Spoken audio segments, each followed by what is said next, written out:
Thank you for that great start to worship. Welcome to all of you this morning. Guided by the Bible and informed by our Anabaptist heritage, we are a congregation who seeks to love and follow Jesus, serve our community and world, and invite everyone to experience peace with God and each other. If that sounds familiar, those are the words on the front of our bulletin every Sunday, written by Pastor Don. We are glad that you are here with this congregation. If you are a guest, we are even more glad that you are here and welcome you to this space and this community. We extend a special welcome to our friends who join us online. I think it's been a while since we have greeted them, so on this dreary day, just to make sure you're awake, I'm going to invite you to stand, turn around, and give our online congregation a smile and a wave.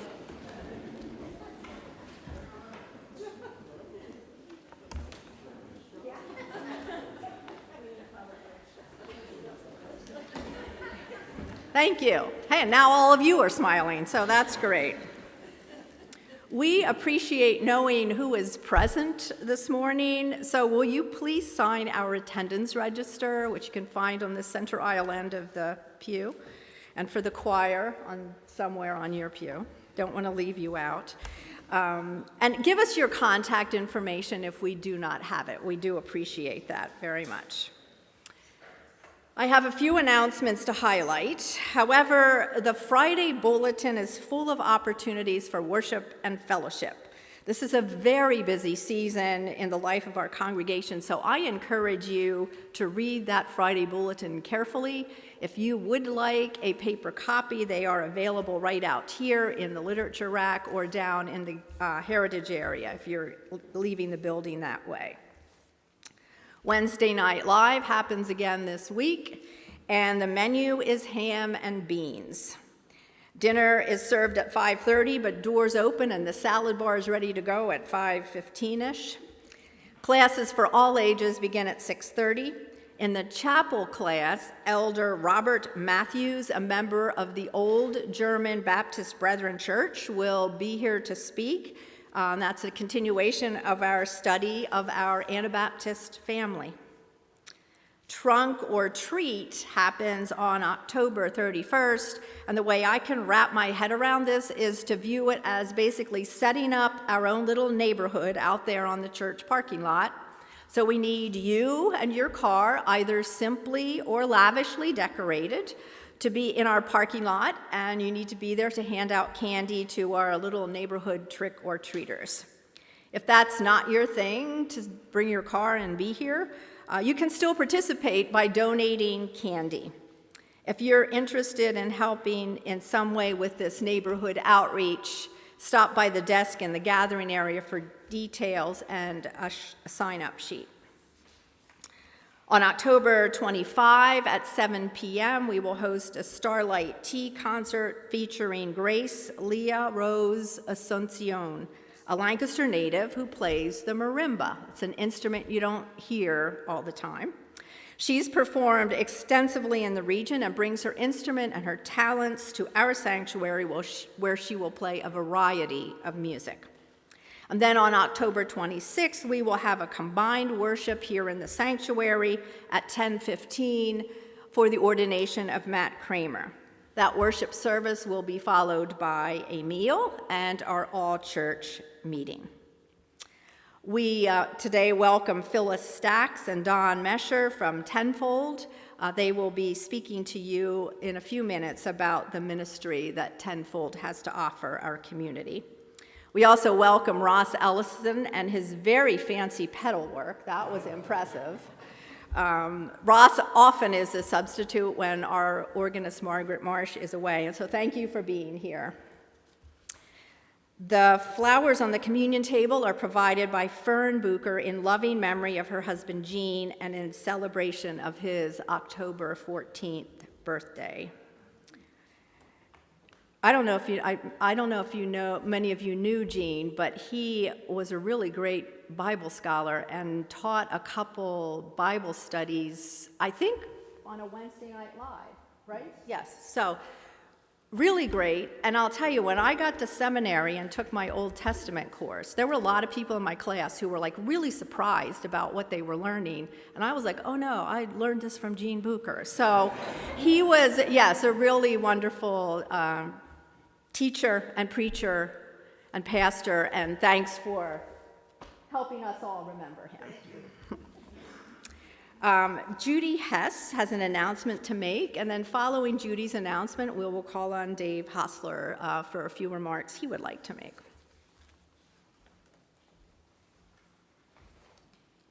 I just want to remind everybody that the Lancaster Crop Walk is next Sunday. This is the sign I carry. It's 1 week away, next Sunday, October 19th. This year, the need for donations is greater than ever, since government funding has been cut to the food hub and other programs that help those in need. It's necessary for communities and churches who have the desire for compassion to serve like we do to make up the difference. For the last 4 years, the Lancaster Church of the Brethren has contributed a little over $4,000 each year to CROP. Since the need is greater this year, I'm hoping that we at LCOB can give a little more. Having been an elementary school teacher for many years, my motivation for giving centers around children. I know how difficult it is for children to concentrate and learn in school when they're hungry.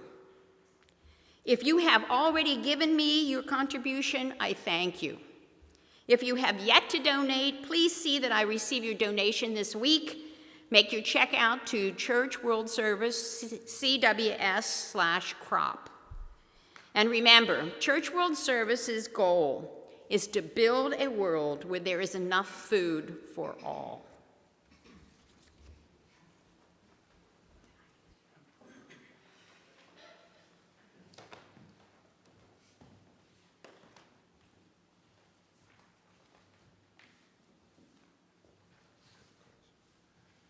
Good morning. I've asked Mark Forscher to join me. We're members of the church board here, officers of your church, and we're here to say thank you, say appreciation to our pastors. Today is Pastor Appreciation Sunday. The month of October is Clergy Appreciation Month. We've encouraged members to bring cards or notes of appreciation for their pastors. If you didn't get to that or forgot it this morning, you have the rest of the month to take care of it. So baskets are here and they can be added anytime throughout the month. So let's remember to say thank you to our pastors. You know, there's never a wrong time to say words of appreciation to those who serve us here at the church. We are incredibly fortunate to have 5 part-time pastors who are combining their skills to give us just excellent pastoral care during this season when we're searching for another full-time pastor to come online later next year sometime. So we're blessed, and it's appropriate that we say thank you. While there's never a wrong time to say thank you, to not say thank you would be wrong. And so we're happy to take a minute or two to do that. So the two pastors, we'll be doing this in all of the services to say thank you to the pastors that are there. So Pastor Becky and Pastor Dave Stauffer is here. If you'll make your way here to the chancel area, we'd like to make a few words and then a presentation to you. There are so many voices trying to get our attention and get our ear in this day and age. It's incredibly comforting to be able to come to church each week and hear messages, hear words of comfort from those who serve us here in the pastoral role. If you think that Sunday morning is the only time pastors work, you would be wrong. It's a constant, ongoing work. Sermons just don't fall off the shelf. They have to be prepared and rehearsed. There's phone calls, there's hospital visits, there's visits of all kinds that need to take place. There are programs that pastors are involved in planning. Oh, and we expect them to attend everything that the church does as well. So it is a lot that goes into being a pastor. And we say thank you to these who are here this morning. So as church board chair, and Mark joining me here as a member of the board, and on behalf of the congregation, everyone, this worshiping community here, we want to thank you for your dedication, your heart, and your willingness to be God's servant among us. We appreciate not just what you do, but who you are. May God continue to bless you, strengthen you, and fill you with joy as you serve others. Let's all give our pastors a warm appreciation.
Please rise if you're able and join me in the call to worship found on page 7 in your bulletin.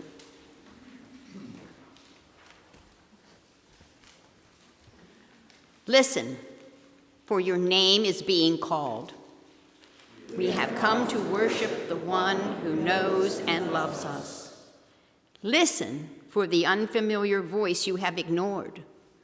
Listen for the solemn charge God gives. We are called away from things we have pursued as gods. Our distractions have separated us from the one true God. Worship with gladness the God of grace and courage who equips you for ministry each day.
Please be seated.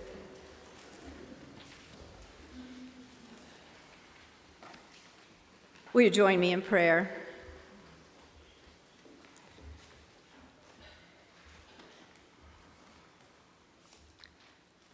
Loving and generous God, we give thanks for the abundant blessings of life that give us joy, for the vast variety and the ample quantities of food available to us, for comfortable beds and warm blankets on crisp, cool autumn nights, for health and healing and access to good medical care. We are grateful for the people in our lives who delight us and make us laugh, for those who challenge us to learn and grow, for those who nurture us and care for us when life is rough. God, hear our prayers for those who are sick and who are coping with long-term illnesses. We know that you desire wholeness for all your children. Equip those for whom life is complicated and stressful with wisdom and persistence and hope. Give comfort and peace to those who grieve the loss of family, friends, and members of our church family. Grant them joyous memories when sadness overwhelms them. We pray for those who grieve the loss of safety and security and are forced to move about their places of work, their schools, and their neighborhoods in fear. Walk with them, and God, keep them safe. God of mercy, we confess the times we have not listened to your call to serve and instead have chosen to go our own way. Whether it has been because we are stubborn or frightened or lazy, we have not responded in the ways you desire. We have not loved our neighbors as we should. We have not served the least among us as though they are you. God, forgive the many ways we have let you down. Today and in the days to come, make us better disciples of Christ. Fill us with your spirit of love. Overwhelm our hearts with your compassion. God, we rejoice in the news of a peace settlement in the Middle East. As they put their signatures on an agreement, move each party to honor the agreements they have made and to provide humanitarian aid to those who are injured, sick, and starving. We pray also for agreements to be reached in the halls of our state and national governments. Infuse their conversations and negotiations with humility, wisdom, and compassion. Replace their shouting and finger-pointing with honest, reasonable conversations so that decisions might be made for the good of all. In this world that seems so far from what you desire it to be, wake us up with your persistent call to work for your kingdom by ensuring that justice and equality exist for all people and that peace reigns on our city streets and throughout our world. Grant us the courage to do our part in making the world a place where all people have the opportunity to become all you created them to be. We pray this today in the name of your Son, Jesus Christ. Amen.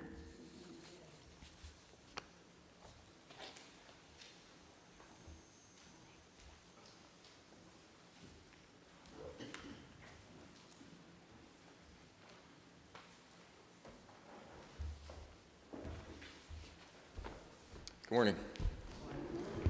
My name is Dan Mesher. I'm the director of TLC, which is a shelter in Lancaster City. I'm here with my coworker Phyllis Stacks, and my son Asher decided to come with me as well today. But we wanted to just thank you for inviting us back here. I know it's been a couple years since somebody from Tenfold gave an update on kind of what we're doing. Tenfold does a number of things around the county. Our main goal is to end housing instability for folks. There's a lot of ways we do that. We have a financial empowerment center where we're helping people get their credit scores up, or saving. We have all these financial kind of classes that you would imagine we would have for folks. We have some landlord-tenant resources as well to help people navigate some of the challenges that come up. But the thing we want to focus on this morning is our homeless shelter that we have right downtown Lancaster, called TLC Transitional Living Center. In our shelter, we're providing stability for families and households experiencing homelessness. We serve individuals, couples, and families as well. People typically stay with us 6 to 8 months, and we really want to see them get on their feet. And can be a different journey for different people. People come to us with different phases of that journey. Some people have been working, and rent went up too much. Rent went up $300 a month. Might sound crazy, but I know a lady that it happened to. No one can afford that, and ended up getting displaced because it's really hard to find another spot that you can afford in a 30-day window that you have. Some of our families are escaping violent situations, and moms are leaving. What a courageous decision in the dead of night with their kids with no place to go. And we have some families like that at TLC as well. So people come to us in all different states, but it's just a real honor to be able to serve them as well as that we can. One of the things we also have, so we're working with people experiencing homelessness, but also we have, and many would be familiar with this name, Best Shalom, is a program for moms coming out of prison who want to reunite with their children. And I know this church has been a big supporter of Best Shalom over the years. Best Shalom is still operating. It's now we absorbed it at TLC because we had some extra space, and Tenfold as an organization decided to rent out the building, the apartment building that housed our Best Shalom participants at an affordable rate. So it's probably a win-win for everybody. So we have our Best Shalom families now at Tenfold at TLC. They're getting the same case management services that we offer people that are experiencing homelessness. And just such a neat, maybe there's somebody else that's doing this work, I don't know, but I just love it. Moms coming out of prison to reunite with their kids. We've had 2 households so far in the program, trying to ramp that up this year, bring some more in.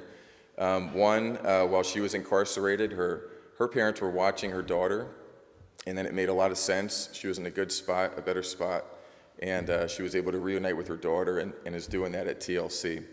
And our other participant, she didn't have family to watch her daughter, and so her family went into the foster care system, and the plan has been to reunite the daughter with mom when she's ready. So real excited about that, a lot of good work being done. One of the things that I love about what we get to do, and honestly, today's Sunday, I can't wait for Monday. I love going back in. I feel like I get so much from the people we work with, probably way more than they're getting from me, which is probably the case. But this is why I brought my notes. Sometimes you have these.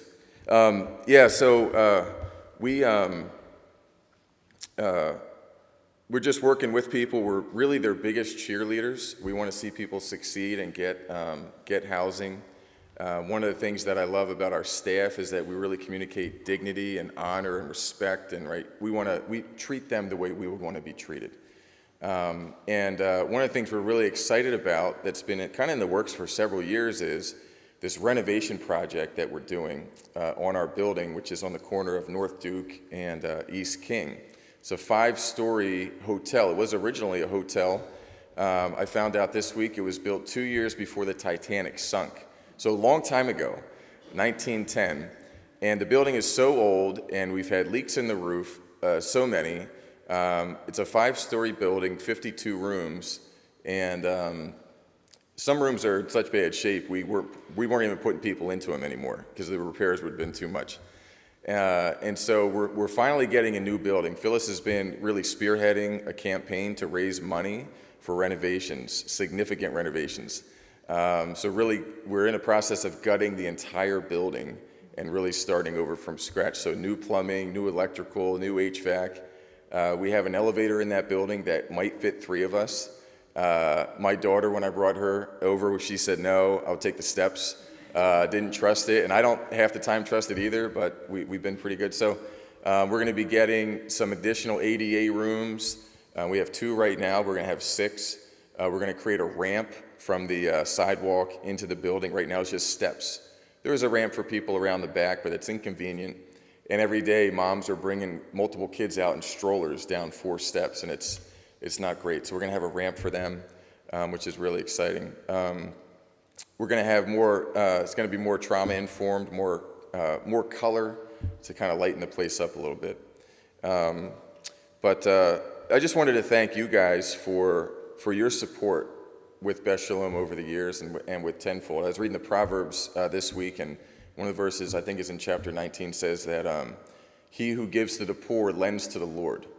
And so we appreciate your giving to, I don't like to think of them as the poor, but our folks, our participants, our people, and it's a ministry to the Lord. So we appreciate that. We're going to be outside for a little bit. I have a table set up out here. If anybody's interested in learning more about what we do or our capital campaign project, we've raised $10 million, which is amazing. Phyllis and her team have done this over the last couple of years. We're very close. We're in the home stretch. We still have another $4 million. It's a huge number, right? But we believe God is in this, and that the money, the money will come in. But if you want to talk about any of that or learn more about what we're doing, feel free to connect with me out here after the service in the gathering place. Thank you again.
Today's scripture reading is taken from 1 Samuel chapter 3, verses 1 through 20. I will be reading from the New International Version. The boy Samuel ministered before the Lord under Eli. In those days, the word of the Lord was rare. There were not many visions. One night, Eli, whose eyes were becoming so weak that he could barely see, was lying down in his usual place. The lamp of God had not gone out yet, and Samuel was lying down in the house of the Lord where the ark of God was. Then the Lord called Samuel. Samuel answered, "Here I am." And he ran to Eli and said, "Here I am, you called me." But Eli said, I did not call. Go back and lie down. So he went and lay down. Again the Lord called, "Samuel." And Samuel got up and went to Eli and said, "Here I am, you called me." "My son," Eli said, I did not call you. Go back and lie down. Now Samuel did not know the Lord yet. The word of the Lord had not yet been revealed to him. A third time the Lord called, "Samuel." And Samuel got up and went to Eli and said, "Here I am, you called me." Then Eli realized that the Lord was calling the boy. So Eli told Samuel, "Go and lie down, and if the Lord calls you, say, 'Speak, Lord, for your servant is listening.'" So Samuel went and lay down in his place. The Lord came and stood there calling, as at the other times, "Samuel, Samuel." Then Samuel said, "Speak, for your servant is listening." And the Lord said to Samuel, "See, I am about to do something in Israel that will make the ears of everyone who hears about it tingle. At that time I will carry out against Eli everything I spoke against his family, from beginning to end. For I told him that I would judge his family forever because of the sin he knew about. His sons blasphemed God, and he failed to restrain them. Therefore I swore to the house of Eli, the guilt of Eli's house will never be atoned by sacrifice or offering." Samuel lay down until morning and then opened the doors of the house of the Lord. He was afraid to tell Eli the vision. But Eli called him and said, "Samuel, my son?" Samuel answered, "Here I am." "What was it the Lord said to you?" Eli asked. "Do not hide it from me. May God deal with you, be it ever so severely, if you hide from me anything he told you." So Samuel told him everything, hiding nothing from him. Then Eli said, "He is the Lord. Let him do what is good in his eyes." The Lord was with Samuel as he grew up, and he let none of Samuel's words fall to the ground. And all Israel, from Dan to Beersheba, recognized that Samuel was attested as a prophet of the Lord.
They say you shouldn't follow children, animals, and I would add our choir. A barker or a caller at a carnival gets our attention. They call out, luring us in. But woe to the wallet of the one who heeds that call, because there's often deception involved. The attraction behind the thick folds of the tent usually isn't as ridiculously amazing as promised. The games aren't as fun to play or as easy to win, especially when we realize that the balloon popping darts have dull tips. The rings for the ring toss are so small that they barely fit over the bottles, and the basketballs are overinflated while the hoops are more oval than round, resulting in frustration for the best shots among us. When God calls to get our attention, promises are also made. But God's promises don't include exaggerated hypes about fun, fortune, or the prize of a giant stuffed purple gorilla. God's call to us often requires courage and a willingness to trust in God's promise of a hope-filled future. The good news that God is clearly speaking to us sometimes has us scrambling to find the mute button as we realize what discipleship requires. Such is the situation that young Samuel found himself in all those years ago. Samuel was a special child dedicated to the service of the Lord in gratitude by his mother, Hannah. Hannah had lived a life of barrenness, a difficult personal struggle in any culture, but one that led to harsh ridicule in hers. Hannah and her husband were observant and made yearly visits to worship and sacrifice to God at Shiloh, where Eli and his sons were priests. One year, Eli observed the distressed Hannah as she wept bitterly and prayed to God. From 1 Samuel chapter 1, we learn that Hannah made this vow. O Lord of hosts, if only you will look on the misery of your servant and will give to her, your servant, a male child, then I will set him before you as a Nazirite until the day of his death. He shall neither drink wine nor intoxicants, and no razor shall touch his head. Eli responded to Hannah by saying, Go in peace. The God of Israel grant the petition that you have made to him. And so in the course of time, Hannah gave birth to Samuel. She kept her promise, and that's how young Samuel found himself sleeping in the temple near the Ark of God when he mistakes God's voice for that of elderly Eli's. Once Samuel figured out who was speaking to him in the night, it must have been thrilling. Wow, God talking right to me. It was even more special because the scripture tells us the word of the Lord was rare in those days. Visions were not widespread. But then comes the message of what God plans to do next in Israel. A message so shocking that it will make both ears of anyone who hears it tingle. God's call to young Samuel to become God's next prophetic leader must have sounded devastating. In a few words, God tells Samuel that Samuel will be the one to replace the beloved and much trusted Eli, the one who has nurtured and cared for him since he was a very young child. What's more, destruction is coming to the family of faithful Eli because Eli has not done enough to restrain his scoundrel sons, the priests Hophni and Phinehas. Hophni and Phinehas had this little habit of threatening the worshipers if they didn't hand over the best cuts of meat that were supposed to be sacrificed to God. They also liked to have their way with the young women in the temple, and God wasn't having it. This isn't exactly the sweet little little guys can do big things too story that we might remember from Bible school. Immediately, Samuel is shouldered with an adult message and adult responsibilities. God's resolve to do a new thing in Israel will not be thwarted by his promise to give perpetual authority to a once faithful family that has become corrupt.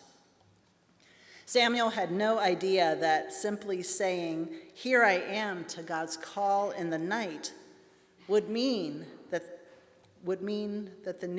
he would be the new voice of God's messages to the people. Samuel would now be the one helping God's people to navigate a new period of social and political change. Samuel's answer to God meant that the constant threat of the Philistines were now his problem, and the internal Israelite clamoring for a king would also be his to deal with. No, I'd say the good news of being singled out by God wasn't sounding so good to Samuel by morning. Quaker educator Parker Palmer once wrote, "Our deepest calling is to grow in our own authentic selfhood, whether or not it conforms to some image of who we ought to be. As we do so, we will not only find the joy that every human being seeks, we will also find our own path of authentic service in the world." We don't know what future young Samuel saw for himself, since his path thus far had been decided for him. We don't know how much joy there was in dealing with threats external and internal to the Israelite people. He certainly wasn't happy when the Israelites bellyached for so long and so loudly about wanting to be like everyone else who had a king, that God finally asked Samuel to crown Saul as Israel's first king. I doubt Samuel was having much fun when he had to obey God by committing treason against Saul when he anointed the shepherd boy David to be the second king, while King Saul imploded on the throne. And then there's that time he had to have that little talk with King David, who had Uriah killed so that King David could take Uriah's wife Bathsheba as his own. Or how about the regular and exhausting multi-city tours traveling around serving as the judge to settle the problems of the people? But Samuel's faithful "here I am" to God set a course for authentic service in a world that needed God's voice, God's new direction, and God's hope. With courage and integrity, Samuel grew into his calling as a crucial leader for the people of Israel. Where in our lives does the good news of God's voice sometimes sound bad? Like young Samuel, when does the clear message of God seem too hard to speak out or to live out? We experience agonizing primordial pressure to fit into our social groups, don't we? We've seen what happens to those who dare to speak out against the powerful, whether that's at the family gathering, in the cafeteria, or out at recess, in the workplace, or in politics. Someone is always guarding the status quo and ready to put us forcefully back in our place if we challenge the powers that be.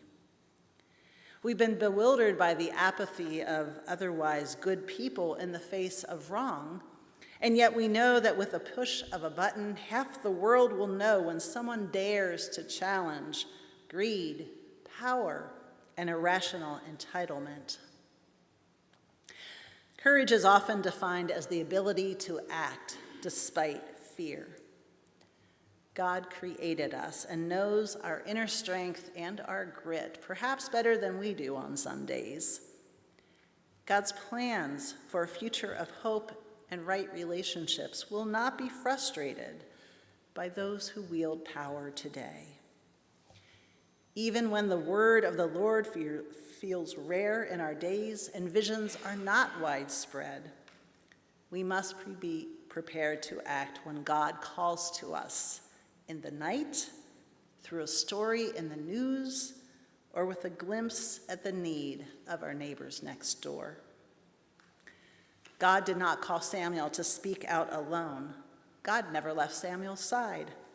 And God does not call us to speak out or act alone. God never calls us to orchestrate a future of love and hope without God's powerful presence. On January 10 of 1966, the White Knights of the Ku Klux Klan attacked the home of NAACP leader Vernon Dahmer in Hattiesburg, Mississippi. They came with firebombs and with guns. Dahmer was a hardworking civil rights leader focused on helping poor people register to vote in a county that was defying the civil rights and the voting acts of our country.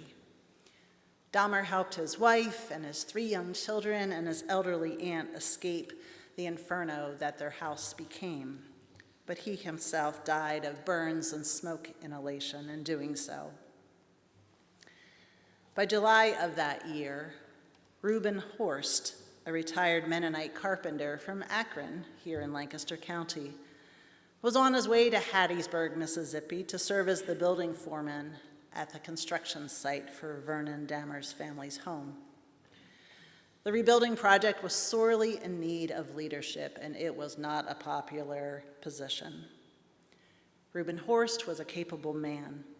He had traveled around the world helping in the reconstruction of Belgium after World War II, and by helping to build a school in East Africa. But it must have given him pause to count the cost of his "here I am" answer when asked to use his gifts of time and talent in the hostile conditions in Hattiesburg. Reuben couldn't continue the literal life and death work that Vernon Dahmer had given his life for, but Reuben could pack up some tools and head south. Reuben's faithfulness to God's call to a future of hope blessed the grieving and traumatized Dahmer family and their oppressed neighbors. If we fast forward a couple decades, we find another corner of the world where neighbors were counted as enemies with surprising regularity. I recently watched a Disney movie, but not the sort of Disney movie you may be thinking of. Abigail Disney, a descendant of Walt Disney, created the 2008 award-winning documentary film entitled "Pray the Devil Back to Hell." In it, Disney and her team tell the inspiring story of a group of ordinary women in the West African country of Liberia who were fed up with the fighting and terror and hunger that held hostage their everyday lives in their Civil War-plagued country. They were tired of hearing the hungry cries of their toddlers for whom they had no food. They were tired of seeing their young neighbor boys run through the streets with machine guns, lured with drugs and the promise of power, if only they would serve as child soldiers. They were sickened to hear the stories of these same young neighbor boys, usually ages 9 through 12, being forced to kill their own parents, and then having nowhere to turn to process their deep and horrific pain and trauma. Very clearly, the old ways of settling conflict were not working in Liberia. And so the Christian women decided that it was time for peace. In 2002, the women formed the Christian Women's Peace Initiative. Soon after, they created an alliance with the Muslim women in Liberia. This had never been done before, and some of them were worried that by working together, it might water down their faith. But together, the Christian and Muslim women put on white t-shirts and head coverings and set up camp in a field by a fish market in their capital city. They carried banners proclaiming, "The women of Liberia want peace now." These Liberian women united in their desire to appeal to the humanity in everyone. Under the leadership of a 30-year-old humbly educated Lutheran woman named Lima Gamboa, the Liberian women courageously made their voices heard above the murderous power struggle of the warring factions. In Lima's book, Mighty Be Our Powers, we read that when Lima had the chance to speak to the corrupt Liberian president, Charles Taylor, she said this: "We are tired of war. We are tired of running. We are tired of begging for bulgur wheat. We are tired of our children being raped. We are now taking this stand to secure the future of our children because we believe, as custodians of society, tomorrow our children will ask us, 'Mama, what was your role during the crisis?'" When warlord President Charles Taylor was indicted for the war crimes, the women redoubled their efforts to aid the United Nations peacekeeping troops who arrived. In fact, it was the women who helped the peacekeepers figure out how best to disarm the soldiers in their homeland. 2.5 years after those women took up residence in the fields by the fish market in Monrovia, they left. And in 2011, Lima Gamboa was among the recipients of the Nobel Peace Prize. Lima went on to better prepare herself for a life of peacemaking by studying at Eastern Mennonite University in Virginia. Where do God's nudges scare us but ring true? Is the worst thing that could possibly happen to us be worse than ignoring a chance to participate in God's hope-filled future? The loudest voices, the most retweeted voices, the most powerful voices rarely sound like the one who calls our name in the night. It's easy to tell when we measure the message against the Holy One's command to love God and love neighbor.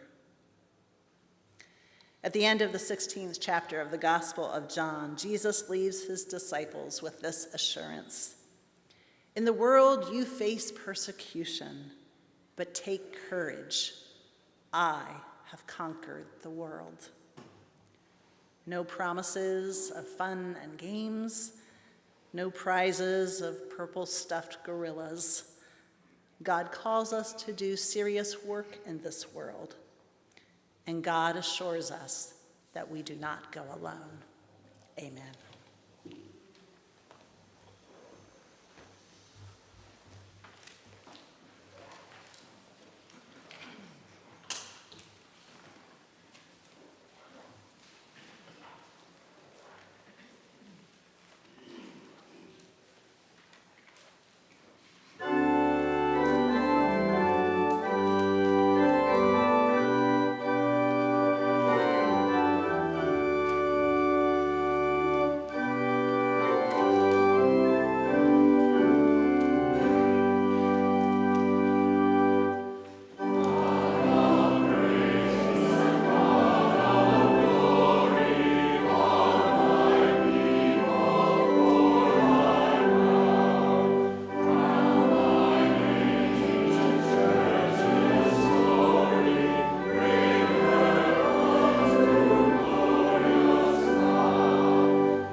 Go now, beloved of God, entrusted with the good news of our loving, saving God. God goes with you to give you courage to speak the words that the world needs to hear. God goes with you to guide your steps on the path of God's hope. Go in peace.